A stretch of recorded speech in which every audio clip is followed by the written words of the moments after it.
നമസ്കാരം. റാഫ് ഫുട്ബോളിലേക്ക് അവർക്കും സ്വാഗതം. യൂറോപ്പിലെ season opener UEFA super cup ഇന്ന് നടക്കുന്നു.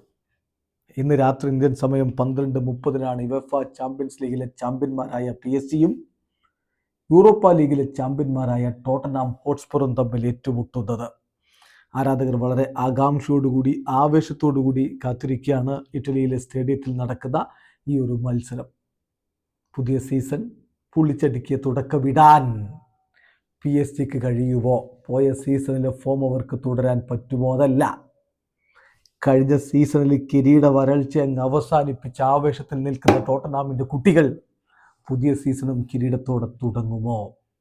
മാറ്റങ്ങളുണ്ട്, തീർച്ചയായും മാറ്റങ്ങളുണ്ട്. ഹ്യൂമിൻസൺ പോയി കഴിഞ്ഞു. ടോട്ടനാം ഹോട്ട്സ്പറിൻ്റെ ഭാഗത്ത് ഹ്യൂമിൻസൺ ഇല്ല, അദ്ദേഹം LAFC-യിലേക്ക് പോയി കഴിഞ്ഞു. ജിയാലുഗി ഡോണാറുമ വേണ്ട. യുവേഫ ചാമ്പ്യൻസ് ലീഗിലെ PSG മുത്തമിട്ടിട്ടുണ്ടെങ്കിൽ അതിൽ പ്രധാനപ്പെട്ട പങ്ക് വഹിച്ചയാളാണ് ജിയാലുഗി ഡോണാറുമ. വേണ്ട എന്ന് പറയുന്നു ലൂയിസ് എൻട്രിക്കെ. അതെൻ്റെ തീരുമാനമാണ്, ഞാനെടുത്ത തീരുമാനം. ഇന്നലെ പ്രീ മാച്ച് പ്രസ് കോൺഫറൻസ് പറയുകയാണ്, 100% അതിൻ്റെ ഉത്തരവാദിത്തം ഞാൻ ഏറ്റെടുക്കുന്നു. എനിക്ക് അധികം മികച്ച ഗോളിയായിരിക്കും, എനിക്ക് പക്ഷേ വ്യത്യസ്ത ക്വാളിറ്റീസ് ഉള്ള ഗോൾ കീപ്പർ വേണം. സോ ഷവലിയറെ സൈൻ ചെയ്തപ്പോഴേ ഇങ്ങനെ ഒരു ഡ്രിഫ്റ്റ് നമ്മൾ പ്രതീക്ഷിച്ചതാണ്. ഏതായാലും അത് ഒരു കല്ലുകടിയായി നിൽക്കുന്നു ഈ സീസൺ ആരംഭിക്കാൻ പോകുമ്പോൾ PSG-ക്ക് ഇടയിൽ, PSG-യുടെ താരങ്ങൾക്കിടയിൽ. അദ്ദേഹം സ്റ്റേറ്റ്മെൻറ്റും ഇറക്കി, ഡോണാറുമ സ്റ്റേറ്റ്മെൻറ്റും ഇറക്കി. ഏതോ ഒരാൾ എൻ്റെ തീരുമാനമെടുത്തിരിക്കുന്നു എന്നെ കളിപ്പിക്കേണ്ടെന്ന്. ഈ ക്ലബ്ബ് എനിക്ക് അത്രയും പ്രിയപ്പെട്ടതാണ്, ഈ സഹതാരങ്ങൾ എനിക്കെൻ്റെ ഫാമിലിയാണ് എന്നൊക്കെ അദ്ദേഹം പറയുന്നുണ്ട്. പക്ഷേ ഏതോ ഒരാൾ കോച്ചാകുമ്പോൾ പിന്നെ അവിടെ നിൽക്കാൻ പറ്റില്ലല്ലോ. സോ അദ്ദേഹം ഇല്ലാത്ത സ്ക്വാഡൊക്കെ ഇപ്പോൾ പ്രഖ്യാപിച്ച് കഴിഞ്ഞിട്ടുണ്ട് PSG. നമ്മൾ ഓൾറെഡി ആ സ്ക്വാഡ് കഴിഞ്ഞ ഇന്നലെ രാത്രിയിലെ വീഡിയോയിൽ തന്നെ പറഞ്ഞതായതുകൊണ്ട് വീണ്ടും അതിലേക്ക് പോകുന്നില്ല. ഇവിടെ നമ്മൾ പരിശോധിക്കുന്നത് 2 കോച്ചുമാരും എന്താണ് ഈ ഒരു കളിയെക്കുറിച്ച് പറയുന്നത് എന്നതാണ്. 2 കോച്ചുമാർക്കും എന്ത് പറയാനുണ്ട്, എന്താണ് പ്രതീക്ഷകൾ എന്നുള്ളത് നോക്കാം.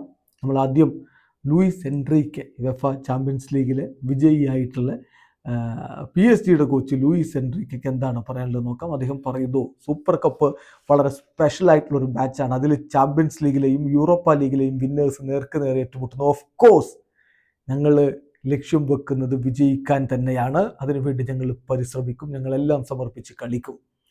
അതോടൊപ്പം തന്നെ ഈ ഒരു മത്സരത്തിന് വേണ്ടി സാധാരണ ഒരു സീസൺ നമ്മൾ പ്രിപ്പയർ ചെയ്ത പോലെയല്ല ഞങ്ങൾ ചെയ്തിട്ടുള്ളത്. പക്ഷേ ഞങ്ങൾക്കതറിയാം, ഇത് ഞങ്ങൾ യൂറോപ്യൻ ചാമ്പ്യന്മാരാകുമ്പോൾ വരുന്ന ഡിമാൻഡിനനുസരിച്ചാണ് കാര്യങ്ങൾ പോകുന്നത് എന്ന്.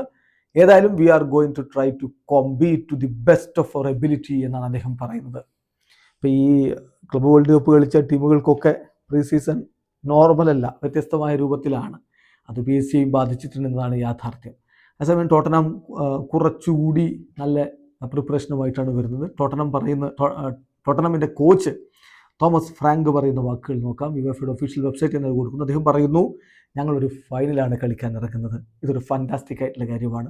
ഹോപ്പ്ഫുള്ളി കഴിഞ്ഞ ഫൈനലിലെ എക്സ്പീരിയൻസ് ഞങ്ങൾക്ക് ഇവിടെ ഉപകാരപ്രദമാകും എന്ന് ഞാൻ പ്രതീക്ഷിക്കുകയാണ്. അന്ന് മാഞ്ചസ്റ്റർ യുണൈറ്റഡിനെതിരെ കളിച്ചത് ഇവിടെ ഞങ്ങൾക്ക് PSG-ക്കെതിരെ ഗുണകരമാവും ഒരു ഫൈനൽ കളിക്കുമ്പോൾ എന്നാണ് ഞാൻ പ്രതീക്ഷിക്കുന്നത്. പാരീസ് ഇപ്പോൾ യൂറോപ്പിലെ ബെസ്റ്റ് ടീമാണ്, PSG ബെസ്റ്റ് ടീമാണ്, സമ്മതിക്കുന്നു. അവർ ട്രബിൾ സ്വന്തമാക്കിയിട്ടുണ്ട്. അതോടൊപ്പം തന്നെ എക്സ്ട്രീംലി സ്ട്രോങ് ആയ ഒരു ടീം, എല്ലാ പൊസിഷനുകളിലും മികച്ച താരങ്ങളുള്ള ഒരു ടീം. തീർച്ചയായിട്ടും ഇതൊരു ഫാന്റാസ്റ്റിക് ചലഞ്ചാണ്, അതാണ് എനിക്ക് പറയുന്നത്. ഓഫ് കോഴ്സ് ഞാൻ അങ്ങനെ തന്നെ എടുക്കുന്നു. പക്ഷെ ഞങ്ങളിൽ വിശ്വാസമുണ്ട്. ഇതൊരു വലിയ കഠിന പരീക്ഷണമായി ഞാൻ കരുതുന്നില്ല. ഞാൻ കാണുന്നത് 2 മികച്ച ടീമുകൾ കളിക്കളത്തിൽ പോരടിക്കുന്നു എന്ന് മാത്രമാണ്. ഞങ്ങൾക്ക് ഈ മത്സരം വിജയിക്കണം എന്ന് തോമസ് ഫ്രാങ്ക് പറയുമ്പോൾ PSG-ക്ക് കാര്യങ്ങൾ എളുപ്പമാവില്ല. ഒരു കിടിലൻ പോരാട്ടം ഇന്നത്തെ രാത്രിയിൽ നടക്കുമെന്ന് തന്നെ കരുതാം. ഒരു മികച്ച ഓപ്പണർ ആയി മാറട്ടെ ഈ മത്സരം. വീഡിയോ അവസാനിക്കുന്നു. ഫുട്ബോൾ ലോകത്തെ കൂടുതൽ വിശേഷങ്ങളുമായി റാഫ് ടോക്സ് വീണ്ടും എത്താം.